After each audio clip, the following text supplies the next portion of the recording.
Hey, auriez-vous imaginé un jour vivre une telle aventure? C'est tellement incroyable que j'ai encore de la misère à croire que je viens vraiment de vivre ce que j'ai vécu. En tout cas, moi j'étais là. Moi je l'ai vu. Moi je l'ai entendu. Moi je l'ai senti. Calme-toi, je pense qu'on a compris ce que tu veux nous dire, là. Hey, regardez! Tout le village est présent! Bonsoir! Avez-vous vécu ce qu'on vient de vivre? Avez-vous vu ce qu'on vient de voir? Non? Hey, vous avez manqué le spectacle de votre vie.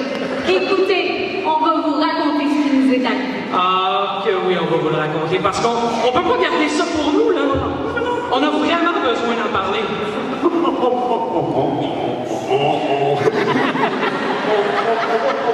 vous en parler, nous autres, oui, c'était... Wow!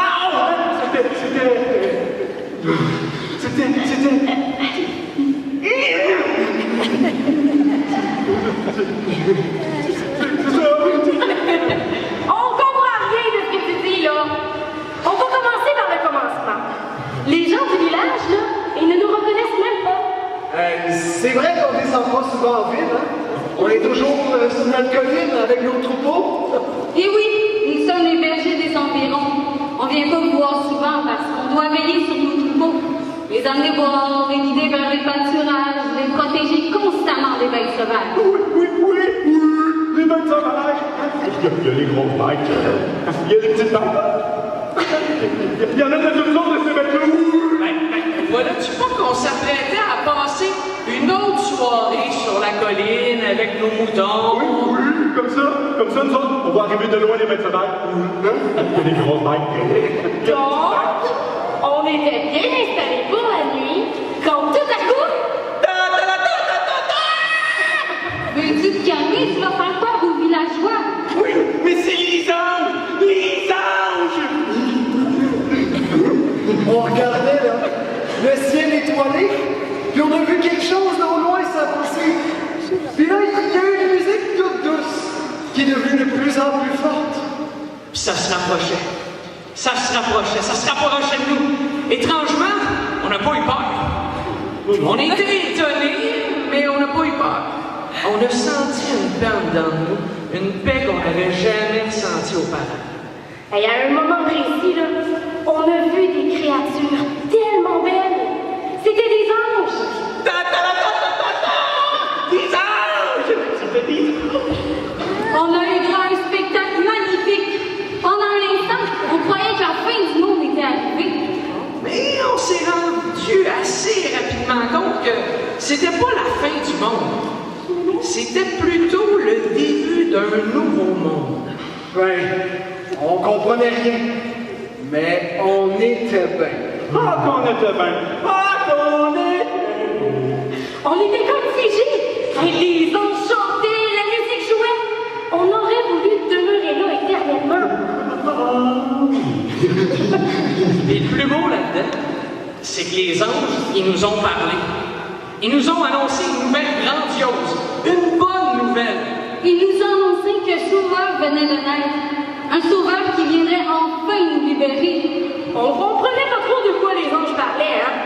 Mais ils nous ont dit de nous rendre à la ville de Bethléem. On allait trouver là-bas le bébé sauveur qui nous annonçait. Dans une étape, là, le bébé couché dans une mangeoire pour les bêtes. Les bêtes. Il y a les grosses bêtes. Il y a les petites bêtes. Il y en a toutes sortes de ces bêtes-là. Et après leur annonce, là, les anges sont mis à chanter et à rendre gloire à Dieu. Gloire à Dieu, au plus haut des cieux. Gloire à Dieu! Gloire à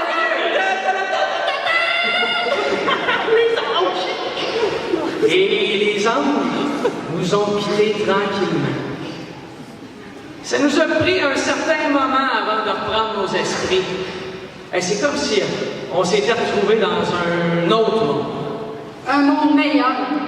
Pendant un instant, on a goûté à un monde que le nouveau sauveur venait pour bâtir. Après un bon moment, on s'est décidé. Ouais, mais on savait pas trop où aller, hein, rendu en ville. Mais on savait qu'on allait trouver le bébé dans une mangeoire. Ça fait que on a commencé à chercher dans toutes les étapes de Bethléem. On s'est séparés pour que les recherches aboutissent plus rapidement. Et quand j'ai enfin trouvé le bébé, j'ai appelé les autres pour qu'ils viennent me rejoindre. Par ici, j'ai trouvé le bébé. Oui, on l'a retrouvé le bébé. Puis on a appris qu'il s'appellerait Jésus. Ça veut dire Dieu sauve. En entrant dans l'étable, on a vu un homme et une femme qui admiraient leur bébé qui venait de naître. Ils avaient l'air épuisés, mais tellement heureux. Ils s'appelaient Marie et Joseph. Joseph et Marie étaient vraiment surpris de nous voir arriver. Ils nous attendaient pas du tout. Mais une chance que nous autres, on était là. Parce que nous autres, eux autres, ils étaient loin de leur famille. Ça fait que nous autres, on a remplacé leur famille. Puis on a fêté avec eux la naissance de leur enfant, Jésus. Hein? On était comme leur famille d'adoption. C'est bien vrai. On était comme leur famille d'adoption. Hey, on a ressenti à ce moment-là que cet enfant-là allait changer le monde un jour. Qu'il allait prendre soin des gens comme nous. Qu'il allait nous prendre vraiment en adoption. On allait devenir ses frères puis ses sœurs. Il n'y aurait pas honte des gens comme nous. Ouais, des gens comme nous. Des bons à rien. Des gens pauvres.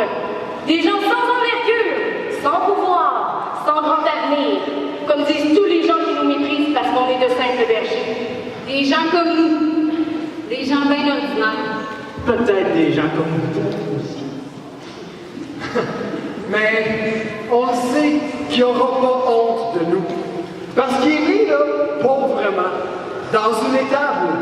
Lui, que des anges vous avaient annoncé comme le sauveur du monde, le Messie. Le sauveur qui est né dans la misère. C'est qui le Messie? Quand on est reparti, là, je me souviens, on était comme les anges. On n'arrêtait pas de rendre gloire à Dieu pour l'espérance qu'il venait de faire vivre dans nous. Hey. Puis Joseph et Marie, ils nous ont raconté comment ils s'étaient retrouvés là, tout seuls. Auguste, l'empereur romain, voulait absolument faire un recensement. Il tenait à savoir combien de gens vivaient sur son territoire et de quelle nationalité ils étaient. Question de mieux les gouverner, je suppose.